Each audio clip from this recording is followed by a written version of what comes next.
वालेकुम अस्सलाम वरहमतुल्लाहि और वबरकातुहू। खैरियत से हैं? अल्लाह का एहसान है, सब अल्लाह का करम है। एक मसला पूछना था आपसे। हाँ पूछिए। मसला ये पूछना था कि जैसे कि हमें कभी कभी मामू की लड़की या फूफी की लड़की हम्म। या कजन सिस्टर जो हैं, हाँ उन हाँ। लोगों को कभी कभी लेके जाना पड़ जाता है, हम्म। तो इसका क्या मसला है? मतलब ले जा सकते हैं? नहीं, नहीं ले जा सकते, इसलिए कि मामू की लड़की, चचा की लड़की या भाभी या साली, इन लोगों से आपका पर्दा है।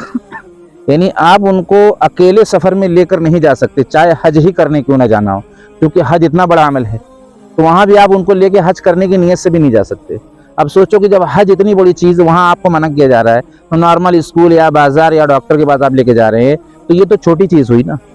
हाँ, एक कंडीशन में आप ले जा सकते हैं, जबकि जिंदगी और मौत का मसला, तो उस कंडीशन में इंसानियत के नाते, लेकिन वो कंडीशन बहुत कम आती है। यानी कभी कभार जिंदगी में नॉर्मल में बुखार है या स्कूल छोड़ना है या मिसाल के तौर पर आपको बाजार लेके जाना है, तो ये इजाजत नहीं है शरीयत में। इसलिए कि जब एक लड़का एक लड़की अकेले होते हैं, तो तीसरा शैतान होता है, और शैतान जो है वसवसे पैदा करता है। शैतान वसवसे पैदा करता है, नहीं आपको गलत रास्ते की तरफ ले जा सकता है, आपका गलत संबंध पैदा कर सकता है, आपके दोनों दरमियान में गलत रिलेशन बना सकता है। और ऐसे वाकयात सुनने को भी मिल रहे हैं। मैं कोई नई बात नहीं बता रहा हूँ, लेकिन कुछ लोग जो है जिद पर अड़े हुए हैं कि भाई हमारा दिल साफ है, हम ऐसी सोच नहीं रखते। तो यहाँ ये बात नहीं है कि आपका दिल साफ है, आप ऐसी सोच नहीं, यहाँ रब का कानून मानना है। आपके भी दिल में शायद यही रहा होगा कि दिल साफ है, मैं ऐसा कुछ नहीं सोचता। तो ऐसा नहीं है मेरे भाई, यही तो सबसे बड़ी गड़बड़ी, यही हमारी हार हो जाती है। यानी यही हम हार जाते हैं शैतान से। हमें जीतना है। शैतान ये भी बात डालता है कि दिल साफ होना चाहिए, फिर शैतान यानी मौका भी पैदा कराता है, गलत संबंध भी कराता है, गलत रास्ते पर भी ले जाता है। नहीं, दोनों काम शैतान का है। इसलिए शैतान वाला काम हम छोड़ें, अपने रब के कानून की तरफ आए। जैसे नमाज पढ़ना, ये रब का कानून है। रोजा रखना, ये रब का कानून है। झूठ ना बोलना, ये रब का कानून है। किसी की पीठ पीछे गीबत ना करना, ये किसका कानून है? इसी तरीके से एक गैर महरम लड़की को बाइक पर लेकर या अकेले सफर में लेकर न जाना, ये भी रब का कानून है। लेकिन लोगों की नमाज समझ में आ जाती है, रोजा समझ में आ जाता है, गीबत समझ में आ जाता है, झूठ समझ में आ जाता है, लेकिन जो है पर्दा समझ में नहीं आता। इसलिए इससे एहतियात करना चाहिए। जैसे इसकी मैं एक बड़ी मिसाल दे दूं, जैसे ट्रैफिक में आपने देखा होगा, एक जब ट्रैफिक यानी जब वहां पे जाम लग जाता है, तो पता चला कि जो है ग्रीन लाइट रेड लाइट का मसला होता है। तो जब तक रेड लाइट जलती है, कोई भी ड्राइवर गाड़ी को क्रॉस नहीं कर सकता।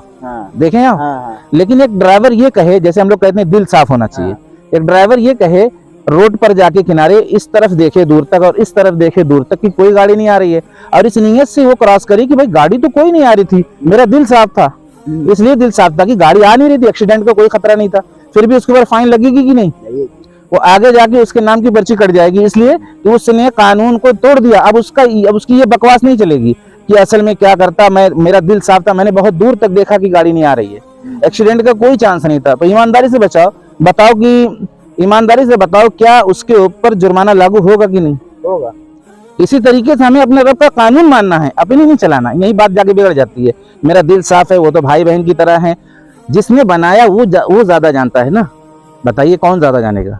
जिसने हमारी आंख को बनाया, दिमाग को बनाया, पैर को बनाया, चेहरे को बनाया, खूबसूरती दिया, समझ दिया, अकल दिया, आंख में रोशनी दिया, तो वो ज्यादा निगरानी करेगा कि हम करेंगे।